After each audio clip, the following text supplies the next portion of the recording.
Bapak Ibu, balik lagi bersama saya, Pendeta Muhammad Rusli Mono Arfa, dan saya masih tetap dengan Romo Daniel. Sebelum saya lupa, Bapak Ibu, jika Bapak Ibu yang mau mendukung pelayanan Romo, nomor rekening ada di sini ya, di deskripsi. Jadi ya Bapak Ibu bisa mengunjunginya. Dan juga segala informasi berhubungan dengan Romo, buku segala macam, ya ada juga nomor telepon yang di deskripsi. Baik, saya kembali lagi ke Romo. Romo, bagian lalu kita sudah bicara mengenai Allah Tritunggal. Dan kini jelas terang benderang bahwa orang Kristen itu memang sebetulnya dari dulu sih ya, tidak seprimitif yang dibayangkan oleh saya dulu sebelum saya jadi Kristen ternyata ya. Bahwa orang Kristen itu punya Allah tiga. Dan setelah saya jadi Kristen, jangankan percaya Allah itu tiga, membayangkan Allah tiga itu juga tidak ada sesungguhnya ya. Itu hanya diada-adakan ya, tuduhan. Nah, oke, itu sudah jelas menurut saya penjelasan Romo di bagian itu. Dan kini kita akan bicara soal ketuhanan Yesus. Sebab seperti juga yang Romo sudah singgung bahwa Irene Handono, seorang mu'alaf yang mengaku biarawati, lalu kemudian jadi Muslim, bahwa Yesus itu tadinya bukan Tuhan. Ya, dia manusia biasa yang dilantik menjadi Tuhan pada Konsili Nisea Konstantinopel tahun 325 Masehi. Bagaimana menurut Romo? Konsili Nikea Konstantinopel itu sejarahnya gereja ortodoks. Iya. Kami lebih tahu sejarah kami dari Anda. Apalagi Anda orang luar. Bukan termasuk saudara Anda, sejarah Anda. Ini sejarah kami. Dari gereja awal sampai 7 konsili tahun 325, tahun 381, tahun 431, tahun 451, tahun 553, tahun 680, 681, tahun 717. Itulah yang disebut sebagai 7 konsili, dan itulah cirinya dari gereja ortodoks. Jadi kalau berbicara tentang konsili jangan main-main, apalagi dipelintir-pelintir semacam itu, sebab ini sejarah kami. Konsili Nikea tidak melantik apa-apa.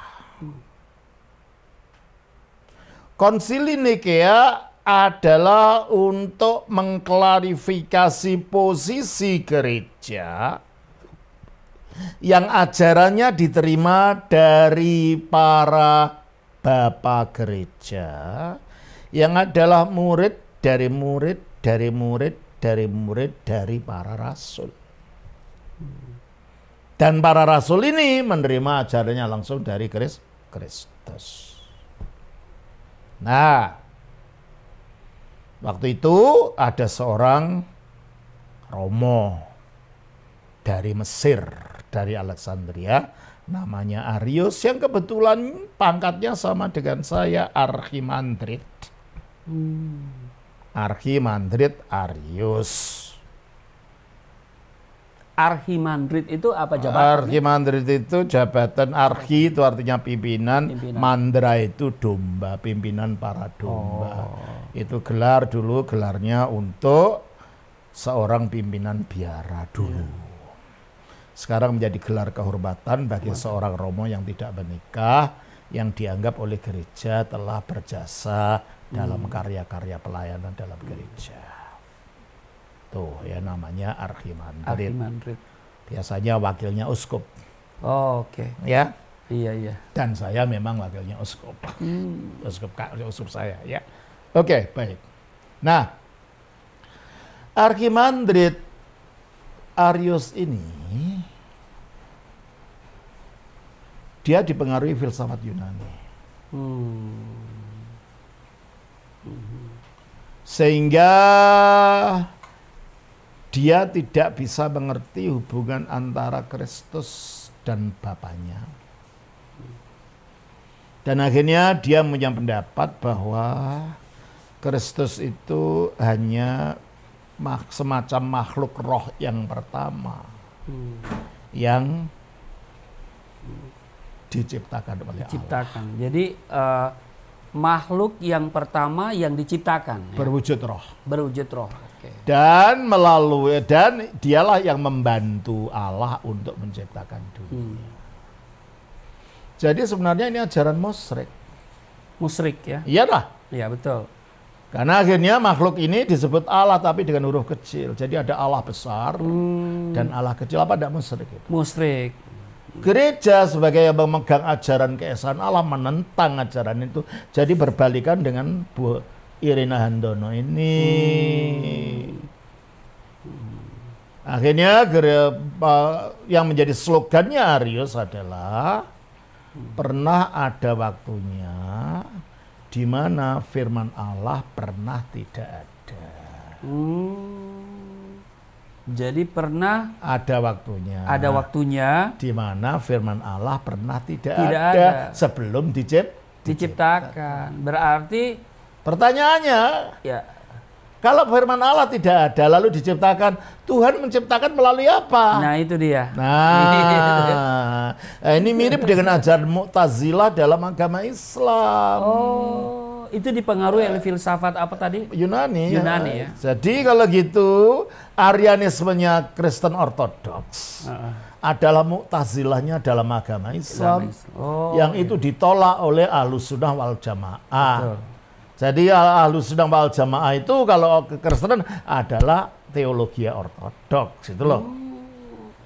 Jelas ya? Jelas. Jadi Bu Airin Handono, saya mohon belajar dulu deh. Iya. Betul.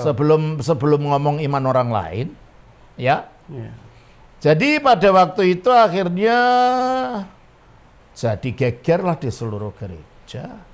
Karena gereja selama ini tidak percaya seperti itu. Sebab kalau firman Allah diciptakan, Allah menciptakan dengan apa lagi?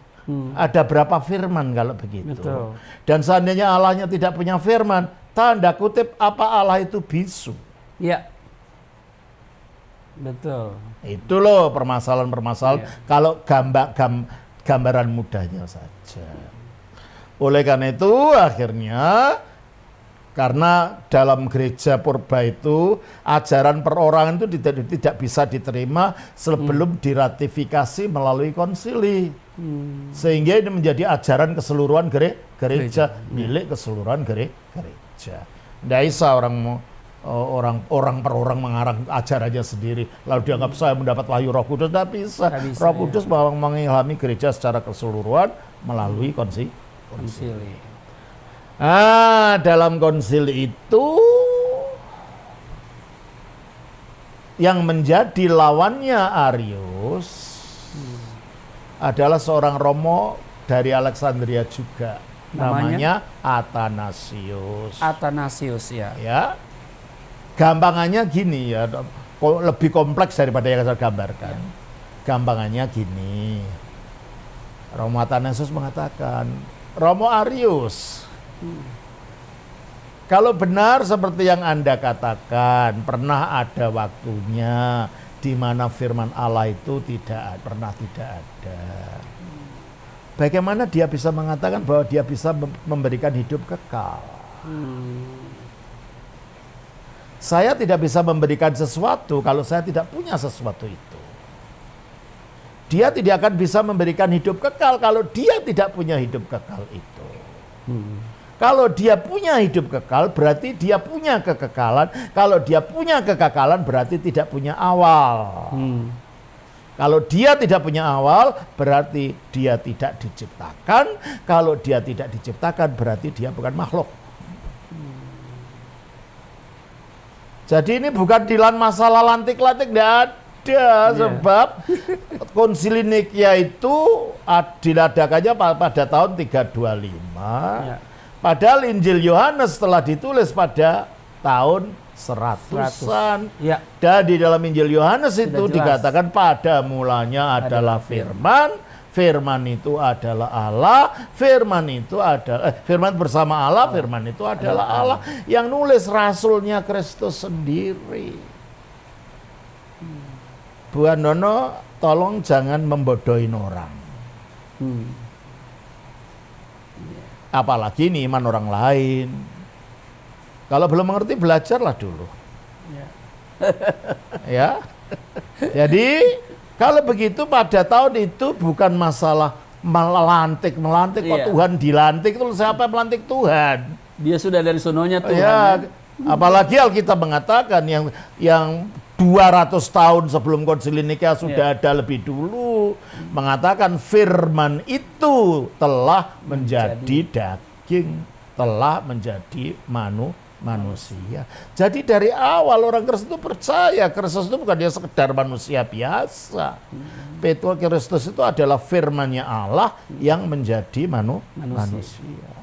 Bukan terbalik. Bukan baru diangkat tahun 325, tidak ada masalahnya dengan itu tahun 325 itu. Dalam tahun 325 itu mengklarifikasikan posisi ajaran para rasul yang diteruskan oleh para gereja dan tetap dipelihara oleh gereja itu loh. Dan waktu itu orang-orang yang mempercaya ajaran keilahian Kristus, kekekalan Kristus ini, setelah Kaisar Konstantinus meninggal, dianiaya. Orang-orang yang percaya Tritunggal itu dianiaya oleh kerajaan sampai Athanasius itu, dia kan jadi pimpinan gereja Alexandria, diangkat, dibuang, diangkat sampai selama 10 kali. Akhirnya dia lari ke Roma, dan akhirnya kalau dia pulang ke biaranya, dia disembunyikan oleh murid-muridnya dalam kuburan. Kalau kuburannya ada marmernya. Kenapa? Dia mau dibunuh oleh tentara Bizantium waktu itu. Jadi jangan memberi gambaran yang salah tentang ini, gitu loh. Ya. Nah, jadi kalau begitu jelas tidak benar bahwa tahun 325 itu adalah pelantikan Yesus jadi sebagai Tuhan. Keliru dan salah. Itu yang pertama. Yang kedua, istilah Tuhan. Tentunya dalam pemikiran Islam, Tuhan itu ya Allah. Oh ya, karena Allah itu ya Tuhan. Tiada Tuhan selain Allah. Padahal itu tiada ilah, la ilah. La ilah berarti tiada ilah. Tuhan dalam pengertian ilah. Iya. Nah, Yesus disebut Tuhan bukan dalam pengertian ilah. Dalam pengertian Rob. Dia yang punya kuasa. Nah, oleh karena itu dalam Alkitab istilah Tuhan untuk Yesus dan istilah Allah itu dibedakan. Oke, dibedakan antara istilah Allah dan istilah Tuhan. Dan mari kita baca di dalam Roma pasal yang ke-10 ayat 9 dan 10. Roma pasal 10 ayat 9 dan ayatnya yang ke-10. Sebab jika kamu mengaku dengan mulutmu bahwa Yesus adalah Tuhan. Siapa yang Tuhan? Yesus. Terus? Dan percaya dalam hatimu bahwa Allah yang telah membangkitkan dia. Nah, jadi siapa yang Tuhan? Yesus. Siapa yang membangkitkan? Allah. Kalau gitu Tuhan dan Allah artinya sama enggak? Beda. Tuhan itu yang mati, Allah yang membangkitkan. Jadi Tuhan dan Allah penggunaan dalam Alkitab beda. Berarti dalam konsep ini Alkitab Tuhan itu bisa mati ya? Enggak, jangan loncat ke sana. Mari kita selesaikan makna istilahnya. Selesaikan dulu. Kita baca juga di dalam 1 Korintus 8 ayat 6. 1 Korintus 8 ayat 6. Namun bagi kita hanya ada satu Allah saja, yaitu Bapa, yang daripadanya berasal segala sesuatu yang untuk Dia kita hidup. Dan satu Tuhan saja, yaitu Yesus Kristus, yang olehnya segala sesuatu telah dijadikan dan yang karena Dia kita hidup. Ya, olehnya segala sesuatu telah dijadikan karena Dia itu firman. Jadi berapa Allah? Satu. Siapa? Bapa. Berapa Tuhan? Satu. Siapa? Yesus. Nah, jelas kan? Jadi kalau gitu penggunaan kata Allah dan Tuhan dalam Alkitab itu tidak disamakan begitu saja. Oke. Catatan pentingnya adalah tidak disamakan begitu saja. Lalu bagaimana? Kita baca dalam Kisah Rasul 2 ayat 36. Kisah Rasul pasalnya yang kedua, ayatnya yang ke-6. 36. Oh, 36 ya. Dikatakan, jadi seluruh kaum Israel harus tahu dengan pasti bahwa Allah telah membuat Yesus yang kamu salibkan itu menjadi Tuhan. Nah, siapa yang membuat Yesus jadi Tuhan? Allah. Nah, Jadi bukan Nisia Konstantinopel malah. Allah telah membuat Yesus itu jadi Tuhan. Berarti kalau gitu istilah Allah dan istilah Tuhan beda. Ya, kita baca juga 1 Korintus 6 ayat 14. 1 Korintus 6 ayat 14. 6:14 dikatakan Allah yang membangkitkan Tuhan. Nah, kalau Tuhan dan Allah artinya sama, ini kalimat ini membingungkan. Allah yang membangkitkan Tuhan. Gimana sih kok Allah membangkitkan Tuhan, Allah membangkitkan Allah?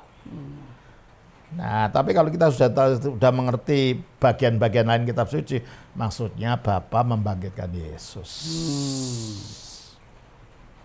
Oke. Iya. Nah, mari kita lihat kalau mengapa Yesus disebut Tuhan sih? Dalam konteks apa? Mari kita lihat. Di dalam Matius pasal 16. Matius pasal yang ke-16 ayat 15, 16. Ini pengakuan Petrus. Lalu Yesus bertanya kepada mereka, tetapi apa katamu, siapakah aku ini? Ayat 16, jawab Simon Petrus, engkau adalah Mesias, anak Allah yang hidup. Ayat selanjutnya. Kata Yesus kepadanya, berbahagialah engkau Simon bin Yunus, sebab bukan manusia yang menyatakan itu kepadamu, melainkan Bapakku yang di surga. Loh, kenapa sih kata-kata engkau anak Allah, engkau Mesias anak Allah yang hidup saja, kok harus mendapat diajar oleh Bapa di surga? Berarti perlu pewahyuan. Oke. Berarti ini tidak seenteng kedengarannya maknanya. Tidak hanya bisa dipahami dengan logika kita yang terbatas ya. Nah, gimana sih tukang kayu miskin kok anak Allah, Mesias, anak Allah yang hidup. Dan dari mana Petrus mendapat itu pemahaman ini kalau memang diilhami secara ilahi. Nah, mari kita lihat. Mesias itu bunyi Yunani untuk kata Hamasiah. Hamasiah ya. Kalau bahasa Arabnya menjadi Al-Masih. Kalau diterjemahkan ke dalam bahasa Yunani menjadi Ho Christos. Iya. Artinya sang manusia yang diurapi itu. Itu artinya. Jadi Kristus itu dari bahasa Yunani Ho Christos tadi. Ya. Kalau itu terjemahan dari kata Hamasiah. Kalau Mesias itu ucapan Yunani dari bunyi tadi. Ya. Mari kita melihat kalau kita akarnya dari mana kata Mesias Hamasiah ini. Artinya orang yang diurapi. Ini. Akarnya dari Perjanjian Lama. Di dalam Perjanjian Lama ada 3 jabatan untuk seseorang bisa disebut Mesias. Orang yang diurapi. Raja, iya, imam, nabi. Mari kita baca 1 Samuel pasal 10 ayat 1. 1 Samuel pasalnya yang ke-10 ayat 1. Ayatnya yang pertama dikatakan, lalu Samuel mengambil buli-buli berisi minyak, dituangkannyalah ke atas kepala Saul, diciumnyalah dia sambil berkata, bukankah Tuhan telah mengurapi engkau menjadi raja atas umatnya Israel? Menjadi raja diurapi dulu. Ya. Ya kan? Daud juga gitu. 1 Samuel 16 ayat yang ke-7. 1 Samuel 16 ayat yang ke-7. Ayat 13 mungkin. Coba. Ayat 13 ya, dikatakan Samuel mengambil tabung tanduk yang berisi minyak itu dan mengurapi Daud di tengah-tengah saudara-saudaranya. Sejak hari itu dan seterusnya berkuasalah roh Tuhan atas Daud. Ya, jadi ini dipersiapkan untuk jadi Raja. Diurapi. Raja diurapi, jadi setiap raja Israel itu adalah seorang Masyia. Masyia ya. Ya, Yang diurapi. yang diurapi. Yang kedua adalah imam. Ya. Kita baca dari Keluaran 29. Ayatnya yang ke-8, ayatnya ke-7 7. sampai dengan 9. Keluaran pasal 29 ayat 7 sampai dengan ayatnya yang ke-9. Sesudah itu kau ambillah minyak urapan dan kau tuang ke atas kepalanya dan kau urapilah dia. Ayat 8, kau suruhlah anak-anaknya mendekat dan kau kenakanlah kemeja-kemeja itu kepada mereka. Ayat 9, kau ikatkanlah ikat pinggang kepada mereka, kepada Harun dan anak-anaknya, dan kau lilitkanlah destar itu kepada kepala mereka. Maka merekalah yang akan memegang jabatan imam. Terus? Itulah suatu ketetapan untuk selama-lamanya. Demikianlah engkau harus mentahbiskan Harun dan anak-anaknya. Jadi menjadi imam harus diurapi dengan minyak.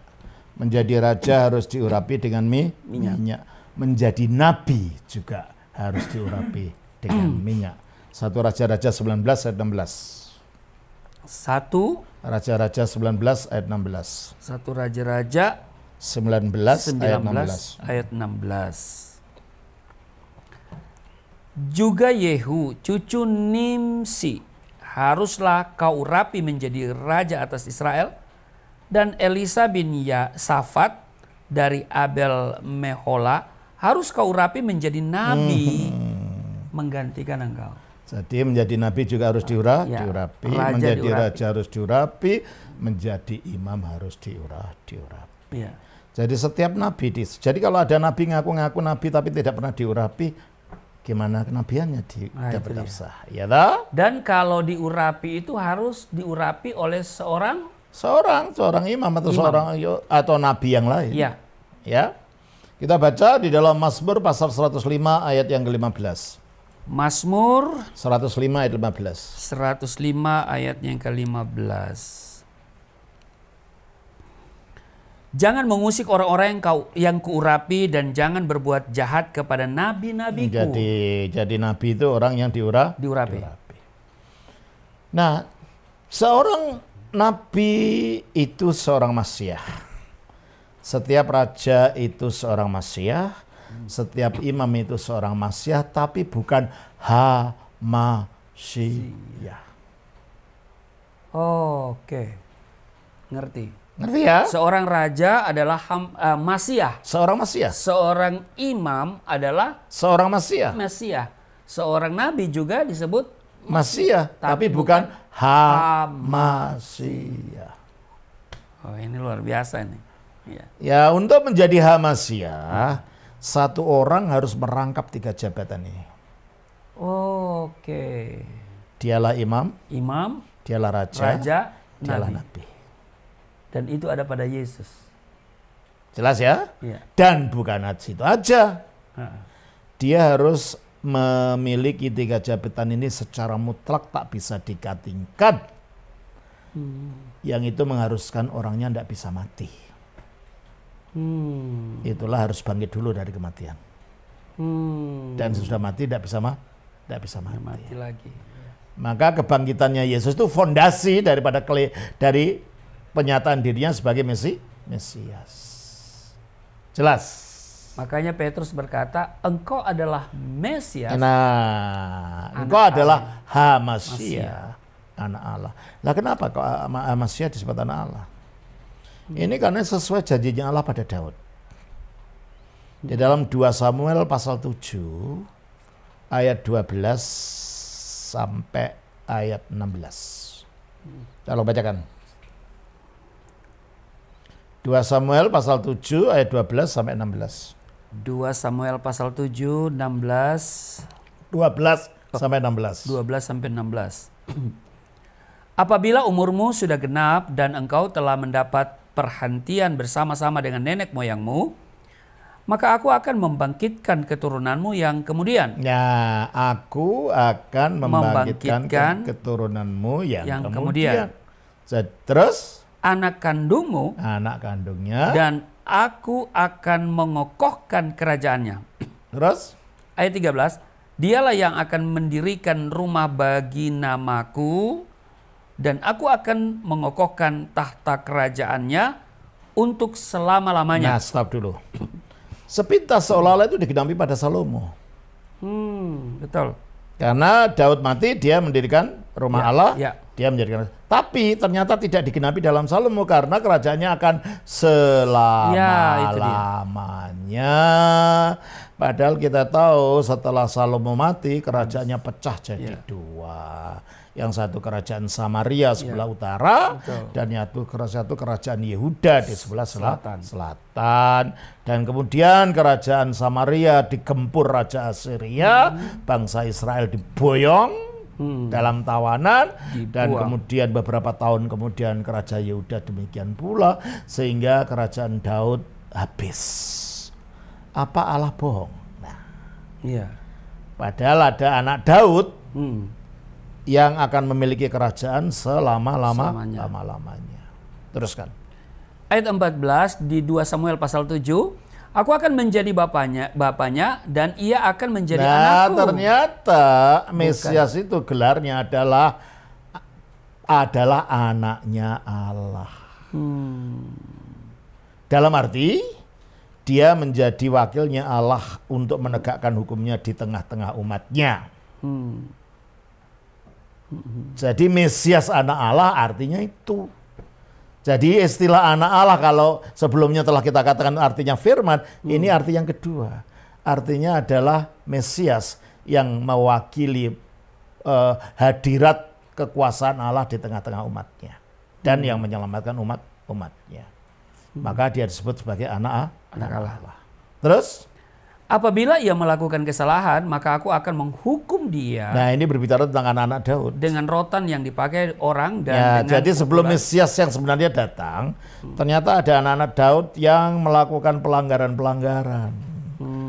Makanya dalam sejarah raja-raja Israel kan banyak yang pelanggar-pelanggar yang dihukum oleh Allah dengan digempur, diboyong semuanya ini. Terus ayat 15, tetapi kasih setiaku. Nah, meskipun begitu, kasih setianya Allah tidak akan hilang daripadanya, seperti yang kuhilangkan daripada Saul, yang telah kujauhkan dari hadapanmu. Terus keluarganya dan kerajaanmu akan kokoh. Keluargamu dan kerajaanmu dan kerajaanmu akan kokoh untuk selama-lamanya di hadapanku. Jadi kerajaan Daud akan menjadi kerajaan kekal. Nah, ketika akhirnya negara yang didirikan Daud itu hancur lebur, orang jadi bertanya-tanya. Katanya kerajaannya kokoh. Lah kok tidak? Akhirnya nabi-nabi kemudian mengingatkan, itu nanti anak Daud yang akan datang, itulah Mesias. Makanya di dalam kitab Yehezkiel, pasal 30 Yehezkiel ya. Yehezkiel pasalnya yang ke-34 ayat yang ke-23 24. Yehezkiel 34 ayat 23 dan 24, aku akan mengangkat satu orang gembala atas mereka yang akan menggembalakannya, yaitu Daud hambaku. Padahal Yehezkiel ini ketika bernubuat Daud sudah mati, mereka kan dalam pembuangan. Oh ya. Kalau dikatakan Daud akan jadi raja, berarti ini berbicara tentang Mesias, keturunan Daud, anak Daud. Bukan Daud yang akan hidup lagi, enggak. Ya. Terus? Dia akan menggembalakan mereka dan menjadi gembalanya. Terus? Dan aku, Tuhan, akan menjadi Allah mereka, serta hambaku Daud menjadi raja di tengah-tengah mereka. Aku Tuhan yang mengatakan. Jadi harapan tentang anak Daud akan datang itu kuat sekali. Dan akhirnya bahwa akan ada raja yang menjadi raja selama-lamanya itu dilihat dalam penglihatan tentang anak manusia oleh Daniel. Daniel 7 ayat 13 Ya, 14. Daniel Kita 7, baca. betul. Ya. Daniel pasal 7 ayat 13 16. ayat 14, 13, iya, 14. 13 14. Daniel pasal 7 13. Sesudah itu sesudah itu bandingkanlah. Bukan, pasal 7. Oh iya, pasal 7. Waduh. Ayat 13. Pasal 7. Ya. Ayat 13. Aku terus melihat dalam penglihatan malam itu, tampak datang dengan awan-awan dari langit seorang seperti anak manusia. Datanglah, Seperti loh. seperti. Jadi bukan betul-betul manusia. Ya. Seperti anak manusia. Datanglah ia kepada yang lanjut usianya Lanjut itu. usia itu adalah penglihatan tentang keilahian Kristus. Dan ia Dan dibawa. anak manusia gambaran tentang kemesiasan Kristus. Ini bukan gambaran Allah Bapa ya, kan Allah Bapa tak bisa dilihat oleh siapapun. Ya. Terus? Dan ia dibawa ke hadapannya. Ayat 14. Lalu diberikan kepadanya kekuasaan dan kemuliaan dan kekuasaan sebagai raja. Maka orang-orang dari segala bangsa, suku, bangsa, dan bahasa mengabdi kepadanya. Kekuasaannya ialah kekuasaan yang kekal, yang tidak akan lenyap. Dan kerajaannya ialah kerajaan yang tidak akan musnah. Tadi kerajaan yang tidak akan musnah itu kerajaan anak Daud. Di sini kerajaan anak Manusia. Dan anak Daud itu Mesias. Nah, nanti kita lihat antara anak manusia dan anak Daud dan Mesias ini bersatu. Matius pasal yang ke-27 ayat 63 sampai 65. Matius 27 ayat 63 sampai 65. 63. Dan mereka berkata, Tuan, kami ingat bahwa si penyesat. Coba pasal 26 coba. 2. Matius 26 coba. Matius. Ayat 63 sampai 65. Ya, Matius 26. Ayat 63 sampai 65. Tetapi Yesus tetap diam. Lalu kata imam besar itu kepadanya, demi Allah yang hidup, katakanlah kepada kami, apakah engkau Mesias anak Allah atau tidak? Terus? Jawab Yesus, engkau telah mengatakannya. Berarti ya aku. Engkau mengatakan kan? Berarti dia mengaku dirinya Mesias. Terus? Akan tetapi, aku berkata kepadamu, mulai sekarang kamu akan melihat anak manusia duduk di sebelah kanan yang Maha Kuasa dan datang di atas awan-awan. Nah itu di langit. penglihatan Daniel tadi.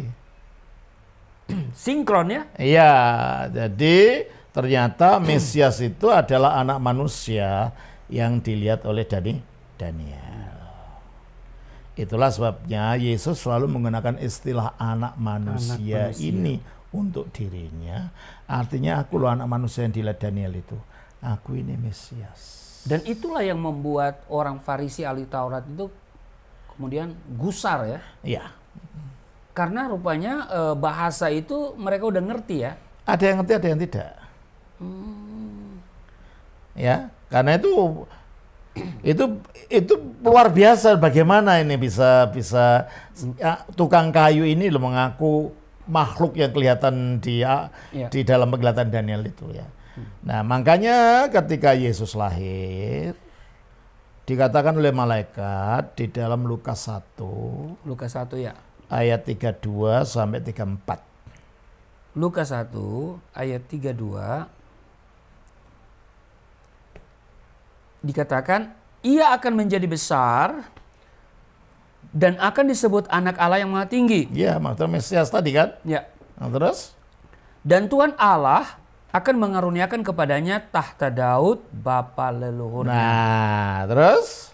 Ayat 33, dan ia akan menjadi raja atas kaum keturunan Yakub sampai selama-lamanya, dan kerajaannya tidak akan berkesudahan. Stop. Jadi sesuai dengan janji kepada Daud. Di Yehezkel tadi ya. Di dalam 2 Samuel. 2 Samuel ya. Jadi kalau begitu, dialah anak Allah yang adalah gelar dari Mesias. Dialah yang akan punya kerajaan kekal yang juga sesuai dengan 2 Samuel pasal 7 ayat 16. Dan sesuai dengan Daniel pasal 7 tadi. 7, ya. Ya.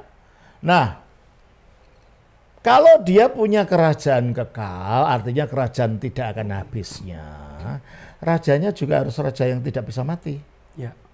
Makanya dikatakan dalam Roma pasal 6 ayat yang ke-9. Roma 6 ayat 9, karena kita tahu bahwa Kristus sesudah ia bangkit dari antara orang mati, tidak mati lagi. Mau tidak berkuasa lagi atas dia. Bahannya disiapkan dulu, dia bangkit. Supaya kalau dia jadi raja, raja kekal. Tidak bisa mati sudah. Tapi sebelum itu terjadi, sudah diumumkan kemesiasannya waktu dia dibaptis. Matius pasal 3. Matius ayat pasal 16. Matius pasal 3 16 dikatakan,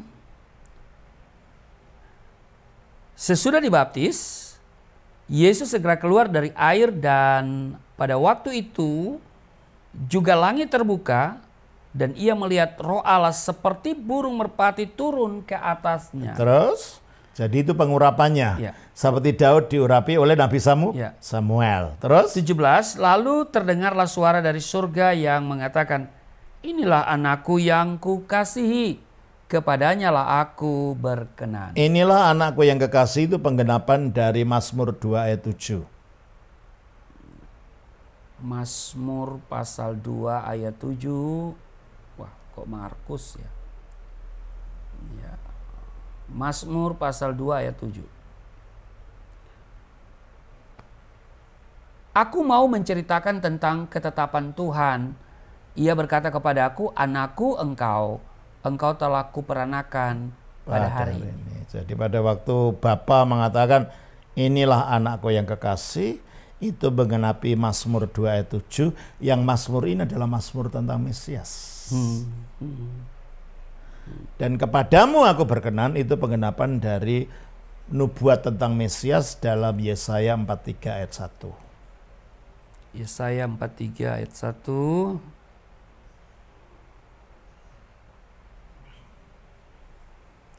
Tetapi sekarang, beginilah firman Tuhan yang menciptakan engkau, hai Yakub, yang membentuk engkau, hai Israel. 43 ya? 42 ayat 1. Mazmur 4. Bukan Mazmur, Yesaya. Ya. Yesaya 42 ayat 1. Ya, Yesaya 42 ayat 1. Lihat, itu hambaku yang kupegang, orang pilihanku yang kepadanya aku berkenan. Nah itulah Mesias juga.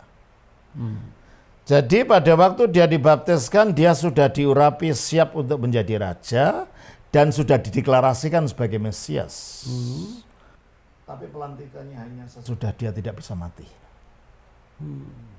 Kapan? Sesudah dia Bangkit. Maka dikatakan di dalam Kisah Rasul pasal 2 ayat 32. Kisah Rasul pasalnya yang ke-2 2 ayat 32. 2. Yesus inilah yang dibangkitkan Allah, dan tentang hal itu kami semua adalah saksi. Jadi kebangkitannya itu bukan dongeng, bukan mitos. Itu peristiwa nyata yang disaksikan oleh para murid-muridnya.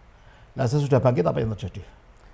Dan sesudah ia ditinggikan oleh tangan sesudah kanan Allah. bangkit dia ditinggikan di sebelah kanan Allah. Kanan Allah sebagaimana yang dikatakan di dalam Ibrani 1 ayat 3. Ya, kembali ke Ibrani pasal 1 ayat 3. Pasal 1 ayat 3 dikatakan, ia adalah cahaya kemuliaan Allah dan gambar wujud Allah, dan menopang segala yang ada dengan firman-Nya yang penuh kekuasaan. Dan setelah ia selesai mengadakan penyucian dosa, yaitu melalui penyalipannya, kematiannya, dan kebangkitannya, ia duduk di sebelah kanan yang maha besar, terus di tempat yang maha tinggi. Nah itu dia ditinggikan, itu artinya Dia ditinggikan dan diberi segala kuasa. Kita baca dalam Matius pasal yang ke-28 ayat 18. Ya. Matius 28 ayat 18. Ayat 18. Yesus mendekati mereka dan berkata, "Kepadaku telah diberikan segala kuasa di surga dan di bumi." Siapa yang memberikan? Kalau kepadaku telah diberikan, Bapa yang memberikan. Diberi apa? Kuasa. Segala kuasa di surga dan di bumi. Kalau kuasa, orang yang punya kuasa namanya apa? Berkuasa. Penguasa ya. Kalau segala kuasa? Waduh, Tuhan. Penguasa di atas penguasa, segala kuasa. Ya. Ya itulah maka dia disebut Tuhan itu. Oh. Ini sebentar, Om. Apakah ini tidak dia sejajar atau tidak dengan istilah wajihan fi dunya wal akhirat? Beda sekali ya? Beda ya? Ya, agung dan mulia di dunia. Agung apa bisa saja orang diagungkan presiden itu enggak. Itu penguasa atas langit dan bumi loh. Iya. Ya. Coba kita baca lagi kalau begitu. Jadi sekarang Yesus di mana? Di sebelah kanan Allah. Diberi apa? Kuasa. Segala kuasa. Ayat 34 dari Kisah Rasul 2. Kisah Rasul 2 ayat 34. Sebab bukan Daud yang naik ke sorga, malahan Daud sendiri berkata, Tuhan telah berfirman kepada Tuanku. Nah, sekarang mengapa dia mengatakan ini? Karena ada nubuatnya Daud dalam Mazmur 110 ayat 1.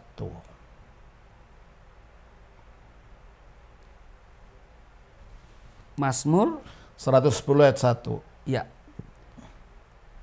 Mazmur Daud, demikianlah firman Tuhan kepada Tuanku, duduklah di sebelah kananku. Nah, bahasa aslinya, Neum Yahweh le Adonai. Berkatalah Yahweh kepada Adonai. Apa katanya? Duduklah di sebelah kanan. Jadi yang duduk di sebelah kanan Yahweh siapa? Adonai. Itu menurut nubuatnya. Tapi ternyata yang naik ke surga bukan Daud. Ternyata yang duduk di sebelah kanan Yahweh siapa? Yesus. Kalau begitu dia ya Adonai itu, gitu loh. Ngerti? Nah, bukan Yahweh juga itu Tuhan ya? YHWH. Adonai juga Tuhan. Enggak, Adonai ya Tuhan gitu. Kalau Yahweh nama dari Allah gitu loh. Ya.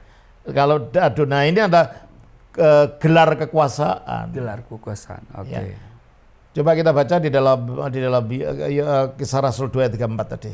Kisah Rasul 2 34. Sebab bukan Daud yang naik ke surga. Meskipun dia bernubuat begitu, tapi bukan dia di surga. Ya. Terus? Malahan Daud sendiri berkata, Tuhan telah berfirman kepada Tuanku. Yahweh telah berfirman pada Adonai. Ya, makanya terjemahan itu jadi akhirnya tidak sinkron. Iya, ya akhirnya Tuhan sebaiknya Tuhan huruf besar semua berfirman kepada Tuhanku dengan T-nya saja yang huruf besar. Ya, tapi di sini cuma Tuhan berfirman. Iya, Tuhan huruf T huruf besar ya. Ya. Telah berfirman kepada Tuanku. Harus konsisten dengan perjanjian lamanya. Harusnya dia ya. Terus duduklah di sebelah kananku sampai kubuat musuh-musuhmu menjadi tumpuan kakimu. Jadi dalam nubuat yang duduk di sebelah kanan Yahweh siapa? Tuhan. Terus sekarang kenyataannya yang duduk di sebelah kanan Bapa siapa? Yesus. Maka ayat yang ke-36. Jadi seluruh kaum Israel harus tahu. Jadi kesimpulannya apa? Seluruh kaum Israel harus tahu dengan pasti bahwa Allah telah membuat Yesus yang kamu salibkan itu menjadi Tuhan. Nah, jelaskan sekarang. Ya. Karena dia adalah Mesias itu yang telah naik, yang duduk di sebelah kanan, yang menurut nubuat disebut sebagai Adonai, disebut sebagai Tuhan. Jadi kalau gitu dengan diberi segala kuasa, dengan diangkat kepada ke sebelah kanannya, dia itu dijadikan Tuhan. Artinya penguasa. Jelas? Iya, jelas. Jadi Yesus adalah Tuhan kalau kita lihat dari sisi dirinya sebagai Mesias yang dimuliakan. Tapi dia adalah Allah. Kalau kita lihat dari sisi bahwa dia adalah satu dengan Bapa sebagai firman. Jelas ya? Ya. Jadi kita ini anak Allah atau anak Tuhan? Kita ini anak Allah. Nah, banyak pendeta keliru. Jabatan tidak punya anak. Betul. Betul? Iya. Yang kayak gini aja keliru, apalagi yang lain-lain terus gitu loh. Kita baca dalam Filipi pasal 2 ayat 8 sampai ayat yang ke-11. Filipi Ayat 2 ayat 8 sampai 11. Filipi pasal 2 ayat 8 ya, ayat 8 sampai 11. Dan dalam keadaan sebagai manusia, ia telah merendahkan dirinya dan taat sampai mati, bahkan sampai mati di kayu salib. Jadi dia mati dalam keadaannya sebagai manusia, bukan keilahiannya. Iya. Keilahiannya tetap ada di situ. Iya. Tapi dia mengalami kematian melalui kemanusiaannya. Terus? Itulah sebabnya Allah sangat meninggikan dia dan mengurniakan kepadanya nama di atas segala nama. Allah meninggikan dia dengan diangkat dan didudukkan sebelah kanannya, diberi segala kuasa. Itulah Tuhan itu. Iya, itu makanya yang diberi nama tadi apa? Nama di atas segala nama, supaya dalam nama Yesus bertekuk lutut segala yang ada di langit, segala malaikat, dan yang ada di atas bumi, seluruh makhluk di bumi ini, dan yang ada di bawah bumi, para setan-setan, para roh jahat. Terus? Dan segala lidah mengaku apa? Yesus Kristus adalah Tuhan. Itu loh nama segala nama itu. Jadi kita bukan anak-anak Tuhan ya. Anak Allah, mana ada dalam Tuhan. Anak Yahweh ya ada di dalam Ulangan 4. Tapi itu untuk orang Israel, Ulangan 24 ayat 1. Ulangan 14 ayat 1. Coba. Jadi kita kadang-kadang ya Romo, dari segi istilah udah banyak yang keliru. Ya karena teologi dari awal udah keliru. Karena mungkin di gereja nggak di ini ya. Nah, karena nggak tahu Tritunggal. Oke. Waduh, saya mesti sering-sering ke Romo ini biar mungkin jelas ini ya. Jadi kalau gitu kita menyebut Yesus itu Tuhan dalam pengertian dia Mesias yang dimuliakan. Jelas ini ya? Iya. Yang memiliki segala kuasa. Iya. Kenapa Yesus diangkat jadi Tuhan? Supaya mempunyai segala kuasa itu. Dengan kuasa itu menyelamatkan kita. Yaitu mengubah tubuh kita menjadi mulia seperti tubuhnya dia. Itu yang dikatakan dalam Filipi pasal 3 20-21. Tolong bacakan. Filipi pasal 3 20-21. Filipi pasal 3 ayat 20-21. Ayat 20-21. Karena kewargaan kita adalah di dalam surga, dan dari situ juga kita menantikan Tuhan Yesus Kristus sebagai juru selamat. Jadi kalau gitu Tuhan Yesus di mana sekarang? Di surga yang kita nantikan. Terus? Yang akan mengubah tubuh kita. Yang akan mengubah tubuh kita. Kita yang hina ini. Hina karena bisa mati, bisa lapuk, bisa macam-macam. Sehingga serupa dengan tubuhnya yang mulia. Berarti dia punya tubuh tapi mulia karena sudah dimuliakan. Oke, berarti kalau di sana kita tubuh mulia ya. Tubuhnya seperti Kristus yang sekarang. Nggak ada bidadari-bidadari ya. Nggak ada, sudah disucikan kok. Itu berarti pengertian surganya lain ya. Udah, itu ajaran bidat dulu, Korintian. Waduh, ini mesti kita gali lagi tapi nanti waktu berikut deh. Aduh. Terus kan? Iya jelas. Terus? Jadi Bapak Ibu ya, Tuhan adalah sebuah jabatan. Ya. Diberikan Allah sebagai Bapa daripada Yesus ya, kepada dirinya sebagai Mesias. Kepada dirinya sebagai Mesias yang dimuliakan. Yang dimuliakan. Kenapa? Karena diberikan segala kuasa di bumi dan di surga. Teruskan ayat itu tadi. Di ayat 21. Oke, saya baca lagi. Yang akan mengubah tubuh kita yang hina ini sehingga serupa dengan tubuhnya yang mulia. Menurut kuasanya yang dapat menaklukkan segala sesuatu kepada dirinya. Kuasa apa ini? Kuasa sebagai Tuhan. Tuhan, ya. Ngerti? Ngerti. Kalau dia tidak diangkat jadi Tuhan, gimana punya kuasa ini? Kalau dia tidak punya kuasa ini, bagaimana dia mengubah tubuh kita jadi mulia? Kalau tubuh kita tidak diubahkan menjadi mulia, bagaimana kita diselamatkan? Makanya kalau kita mengaku Yesus itu Tuhan dan mengerti betul maknanya, disitulah ada keselamatan. Jadi salah logika orang, Tuhanmu siapa? Allahmu siapa? Tuhan. Tuhan Yesus berdoa kepada siapa? Romo. Saya jawab sudah kan? Iya sudah.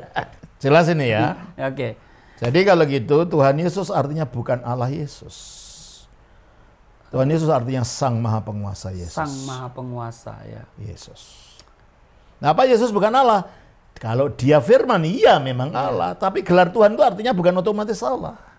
Oke. Gelar Tuhan itu artinya penguasa yang diberi kuasa, segala kuasa di surga dan di bumi. Waduh. Kita kalau bicara soal ini tak akan ada habisnya. Tapi kita sudahi sampai di sini dulu nih ya. Nanti biar berikut saya. Ya, nanti sebentar lagi, sebentar. Ya. Oleh karena itu dalam Alkitab kita tidak pernah disebut anak Tuhan. Ya. Tapi anak Allah. Anak Allah. Kita baca Yohanes 1 ayat 12. Ya, Yohanes pasal 1 ayat 12. Yohanes pasal 1 ayat 12 dikatakan, tetapi semua orang yang menerimanya diberinya kuasa supaya menjadi anak-anak Allah. Anak Allah. Yaitu mereka yang percaya percaya dalam namanya. Roma 8 Ya, Roma ayat 8, yang ke-16. Iya, Roma 8 ayatnya yang ke-16 dikatakan, Roh itu bersaksi bersama-sama dengan roh kita bahwa kita adalah anak-anak Allah. Galatia 4 ayat 16. Galatia 4, 16. Atau 6 mungkin, 6 dulu. Ya, Galatia 4 ayat 6. Dan karena kamu adalah anak, maka Allah telah menyuruh roh anaknya ke dalam hati kita yang berseru, ya Aba, ya Bapa. Ya, jadi Allah itu Bapa kita. Bukan Yesus, maka keliru. Tuhan Yesus Bapa kami, kok Tuhan Yesus Bapa kami gimana sih? Ini perlu belajar ya. Ya tahu? Supaya... Terus kita baca juga di dalam 1 Yohanes 1 ayat 12 ayat 2. 1 Yohanes 1 ayatnya yang kedua. 1 Yohanes 1 ayatnya yang kedua dikatakan, hidup itu telah dinyatakan dan 1 Yohanes pasal 1 Yohanes 2 ayat 3 ayat 2, maaf. 1 Yohanes 3 ayat 2.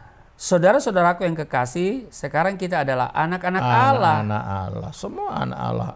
Baik Rasul Paulus maupun juga Rasul Yohanes semua menyebut anak Allah. sama-sama juga mengatakan anak Allah, bukan anak Tuhan ya. Ada anak Tuhan tapi T-nya hurufnya besar semua, itu untuk Israel. Oh.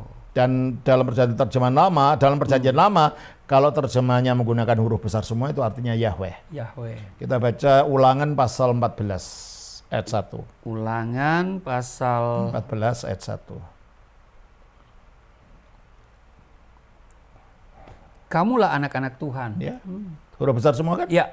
Maksudnya kamulah anak-anak Yahweh. Dan Yahweh itu namanya Allah. Jadi artinya sama saja dengan kamulah anak-anak Allah. Makanya di sini dikatakan kamu adalah anak-anak Tuhan Allahmu. Iya toh? Iya. Iya, jadi nggak ada selatan karena jabatan tidak punya anak. Jabatan ya. Mas Kaisang itu anaknya Pak Jokowi atau anaknya Pak Presiden? Anaknya Jokowi. Jokowi, yang punya anak bukan presidennya. Ya, presiden tidak punya anak. Pak Jokowinya. Haleluya. Manusianya. Luar biasa Bapak Ibu. Ya, jadi. Ya tolonglah, makanya saya bimbau saudara, belajarlah iman rasuliah.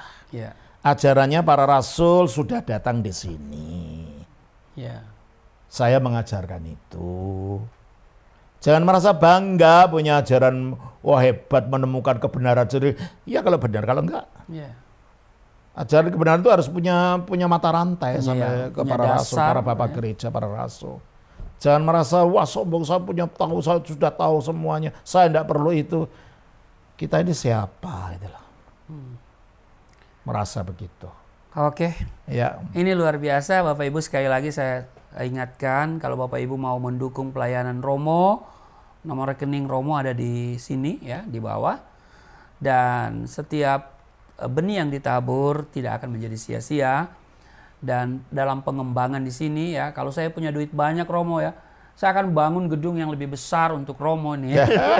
Amin. Haleluya. Semoga ada yang tergerak nanti Iya. untuk membuat tembok-tembok ini dan Betul. bangun bangunan. Aduh, ini perpustakaan yang luar biasa ya, sempit lagi. Aduh, harusnya ada ruang baca supaya ada banyak orang datang. Ya, kalau saudara mau melihat ajaran-ajaran saya lagi, ada di YouTube saya ya. Iya. YouTube Romo Daniel Biantoro. Iya. Baik, di subscribe ya, dan YouTube Pak Romo ya.